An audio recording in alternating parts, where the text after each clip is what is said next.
રાગી એટલે પ્રોટીન અને હાઈ પ્રોટીનથી ભરપૂર હોય છે, તેમજ સોડિયમ અને કોલેસ્ટ્રોલનું પ્રમાણ ઓછું હોય છે. મારા ઘરમાં ટેનિસની સ્પોર્ટ્સ બધાને બહુ જ ગમે છે, તો આજે હું મારા બાળકો માટે રાગીના લાડુ બનાવવાની છું. આજે રાગીના લાડુ બનાવીએ છીએ તે ખાવામાં બહુ ટેસ્ટી બને છે, તેમજ પ્રોટીનથી ભરપૂર બને છે. તો રાગીના લાડુ બનાવવા માટે મેં 2 કપ રાગીનો લોટ લીધો છે, તેટલા જ પ્રમાણમાં ગોળ લીધો છે. કેમ કે બાળકો માટે હું લાડુ બનાવું છું એટલે ગોળ થોડો વધારે લીધો છે. તમારે ઓછો ગોળ લેવો હોય તો થોડો ઓછો પણ કરી શકો છો. હવે 3 ચમચી મોણ માટે ઘી લેવાનું છે. હવે ઘી ઉમેરી અને સાથે મિક્સ કરી લઈશું. ફ્રેન્ડ્સ, આજે આપણે રાગીના લાડુ અલગ રીતે બનાવીએ છીએ, એટલે 3 ચમચી દૂધ ઉમેરવાનું છે. દૂધ ઉમેરી અને સાથે મિક્સ કરવાનું છે. અહીં આપણે ઘી અને દૂધ ઉમેરી અને ધાબો આપવાનો છે. જેમ મોહનથાળ અને મગજ બનાવીએ છીએ તે ધાબો આપતા હોઈએ છીએ, તે રીતે ધાબો આપવાનો છે. અને આ રીતે લોટને દબાવી અને 10 થી 15 મિનિટ માટે મૂકી દેવાનો છે. 10 મિનિટ થઈ ગઈ છે અને તમે જોઈ શકો છો કે લોટ છે તે એકદમ છૂટું થઈ ગયું છે. આ રીતે કરવાથી લાડુ છે તે એકદમ ટેસ્ટી બનીને તૈયાર થઈ જાય છે. હવે થોડું પાણી ઉમેરતા જવાનું છે અને લોટ બાંધવાનો છે. જેમ ભાખરીનો લોટ બાંધીએ તે રીતે લોટ બાંધવાનો છે. ફ્રેન્ડ્સ, બાજુમાં કુંજ આવી ગયો છે અને તે પણ જોવે છે કે મમ્મી લાડુ કઈ રીતે બનાવે છે. હવે નીવ અને કુંજને ટેનિસની સ્પોર્ટ્સ બહુ જ ગમે છે. હવે સાંજે ટેનિસ રમવા જાય તો તેના સ્પોર્ટ્સ સરે કીધું હતું કે રોજ સવારે 1 રાગીનો લાડુ ખાઈ લેવાનો. તો આજે બાળકોની ફરમાઈશથી જ આજે હું રાગીના લાડુ બનાવું છું. તો અહીંયા લાડુ બનાવવા માટે લોટ છે તે બંધાઈ ગયો છે. હવે ઢાંકણ ઢાંકી અને લોટને 10 મિનિટ માટે મૂકી દેવાનો છે. અહીંયા 10 મિનિટ થઈ ગઈ છે તો આપણે રાગીના લાડુ બનાવીશું. ફ્રેન્ડ્સ, લાડુ બનાવવાની રીત તમને ખબર હશે.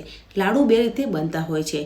એક મુઠિયા બનાવવાના છે અને તેને તળી અને પછી પણ લાડુ બનતા હોય છે, અને બીજા આ રીતે ભાખરી બનાવવાની છે. અને ભાખરી બનાવી અને વચ્ચે કાણા પાડવાના છે અને ભાખરીને શેકી લેવાની છે. આજે આપણે ભાખરી બનાવી અને પછી લાડુ બનાવીશું. કેમ કે બાળકો માટે લાડુ બનાવીએ છીએ એટલે આ રીતે મેં ભાખરી બનાવી લીધી છે. તમારે ભાખરી થોડી પતલી બનાવી હોય તો પણ બનાવી શકો છો, અને વચ્ચે કાણા પાડી લેવાના એટલે ભાખરી છે તે બધી સાથે સરસ એવી શેકાઈ જશે.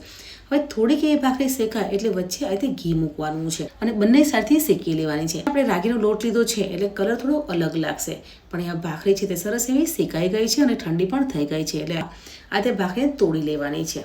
અહીં આપણે 2 કપ લોટ લીધો હતો તેના પ્રમાણમાં 2 ભાખરી બનીને તૈયાર થઈ ગઈ છે. તો એ ભાખરીને નાના પીસીસમાં કટ કરી લઈશું. ફ્રેન્ડ્સ, હવે આપણે મિક્સર જાર લેવાનું છે અને જારમાં આ ભાખરીના ટુકડાને લઈ લેવાના છે અને એકદમ ક્રશ કરી લઈશું. જો તમારે આ રીતે લાડુ ના બનાવવા હોય અને તળવા હોય તો નાના મુઠિયા બનાવી લેવાના છે અને તેને તળી લેવાના છે અને આ રીતે મિક્સર જારમાં ક્રશ કરી લેવાનું છે. તમારે આ મિક્સરને ચાળવું હોય તો પણ ચાળી શકો છો, પણ આપણે મિક્સર એકદમ ક્રશ કર્યું છે એટલે ચાળવાની જરૂર નહીં પડે. રાગીના લોટની ભાખરી બનાવી હતી તેને શેકી અને આ રીતે ક્રશ કરી લેવાની છે. તો હવે આપણે ટેસ્ટી અને પ્રોટીનથી ભરપૂર એવા રાગીના લાડુ બનાવીશું. તો લાડુ બનાવવા માટે પેનમાં 2 ચમચી ઘી લેવાનું છે. હવે ઘી ગરમ થઈ જાય એટલે ડ્રાયફ્રૂટ ઉમેરવાના છે. ડ્રાયફ્રૂટમાં મેં કાજુ અને બદામને નાના પીસીસમાં કટ કરેલા છે તેને ઉમેરી અને સાંતળવાના છે. થોડાક લાઇટ ગુલાબી કલર આવી જાય ત્યાં સુધી ડ્રાયફ્રૂટને સાંતળી લઈશું. તો ડ્રાયફ્રૂટ છે તે સરસ એવા સંતરાઈ ગયા છે તો આપણે લોટમાં મિક્સ કરી લઈશું. તો હવે તે જ પેનમાં આપણે 3 થી 4 ચમચી ઘી લેવાનું છે. અહીં આપણે 2 કપ રાગીનો લોટ લીધો છે તેના પ્રમાણમાં 2 કપ ગોળ લીધો છે.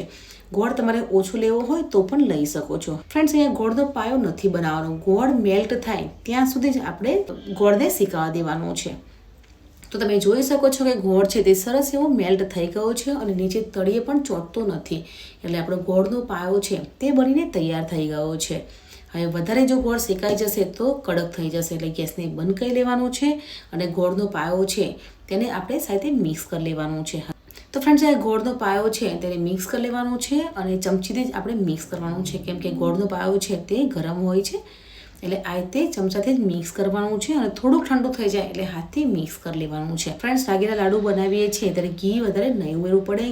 ભાખરી શેકીએ છીએ તેમાં પણ આપણે ઘીનો ઉપયોગ કર્યો છે, ડ્રાયફ્રૂટમાં પણ ઘીનો ઉપયોગ કર્યો છે અને મોણ માટે આપણે ઘી છે તે વધારે લીધું છે. ફ્રેન્ડ્સ, તમે જોઈ શકો છો કે ઘીનું પ્રમાણ છે તે પ્રોપર છે. તો હવે આપણે સેમ સાઇઝના લાડુ બનાવી લઈશું.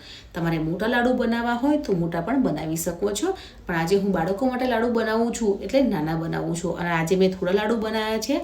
હું પહેલાં ટ્રાય કરીશ કે બાળકોને ભાવે છે કે નહીં. જો બાળકોને ભાવશે તો બીજા વધારે લાડુ બનાવીશ. તો અહીં આપણે સેમ સાઇઝના લાડુ બનાવી દઈશું.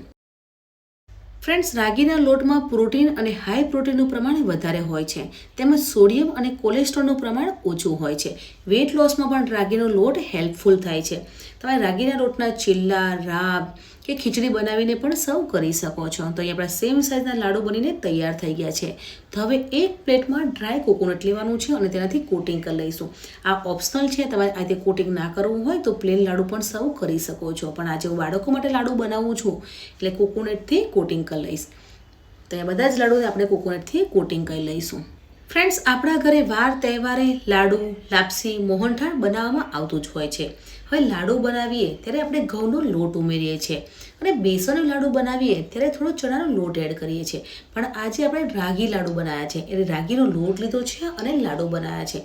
આ જે લાડુ બનાવ્યા છે તે ટેસ્ટી બને છે તેમજ હેલ્ધી પણ છે. વેટ લોસમાં પણ હેલ્પ કરે છે. તમે જરૂરથી ટ્રાય કરજો અને મને કમેન્ટમાં પણ જરૂર જણાવજો કે તમને આજની લાડુની રેસીપી કેવી લાગી. મળીએ છીએ નવી આસાન, હેલ્ધી અને ટેસ્ટી રેસીપી સાથે. ત્યાં સુધી bye bye, take care, enjoy.